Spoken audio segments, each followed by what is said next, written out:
ഈ courier package ഇവിടേക്ക് delivery ചെയ്യാൻ വന്നതാണ്. അവന്റെ വരവോടെ ആ പ്ലാനറ്റ് തന്നെ ഒന്ന് ആടി. അവൻ കുറച്ച് മുമ്പിലേക്ക് നടന്നു. ആ ഫുൾ സിറ്റി ഒന്ന് കുലുങ്ങാൻ തുടങ്ങി. വലിയ ബിൽഡിങ്ങുകളെല്ലാം അവന്റെ ഷൂവിന്റെ അടിയിൽ കുടുങ്ങിപ്പോയി. ടിവിയിലെല്ലാം ഇത് ബ്രേക്കിംഗ് ന്യൂസായി കാണിച്ചുകൊണ്ടിരിക്കുകയാണ്. ഇത് കണ്ടുകൊണ്ടിരിക്കുന്ന ഓഡിയൻസ് പോലും ഇപ്പോ ചത്തേനെ. ഡെലിവറി ചെയ്യാൻ വന്ന മച്ചാനും ഇതൊന്നും അറിയാതെ ടെൻഷൻ അടിച്ച് ആ പ്ലാനറ്റ് ഫുള്ള് തിരഞ്ഞുകൊണ്ടിരിക്കുകയാണ്. കസ്റ്റമർ ഇപ്പോഴും കണ്ടെത്താനായിട്ടില്ല.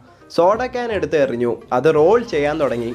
അവൻ കസ്റ്റമറെ വിളിച്ചു. പക്ഷെ അലർന്ന സൗണ്ട് മാത്രമാണ് അതിൽ നിന്ന് കേൾക്കുന്നത്. അവനും ബാക്കിയുള്ളവരെ പോലെ ജീവൻ രക്ഷിക്കാൻ ഓടിക്കൊണ്ടിരിക്കുകയാണ്. നെഞ്ചിടിപ്പിക്കുന്ന നിമിഷത്തിൽ ഡെലിവറി മോൻ ആ ക്യാനിൽ ചവിട്ടി. അത് തട്ടിത്തെറിപ്പിച്ചു. കസ്റ്റമറെ കണ്ടെത്താൻ കഴിയാത്തത് കൊണ്ട് ആ സ്പേസ്ഷിപ്പിലേക്ക് തന്നെ തിരിച്ചു കയറി. ആ പ്ലാനറ്റിലുള്ള ആളുകളെല്ലാം അത് ആഘോഷിക്കുകയാണ്. അവർ മോൺസ്റ്റർ പോയത് കൊണ്ട് ആഘോഷിച്ചു. പക്ഷെ അടുത്ത സെക്കൻഡിൽ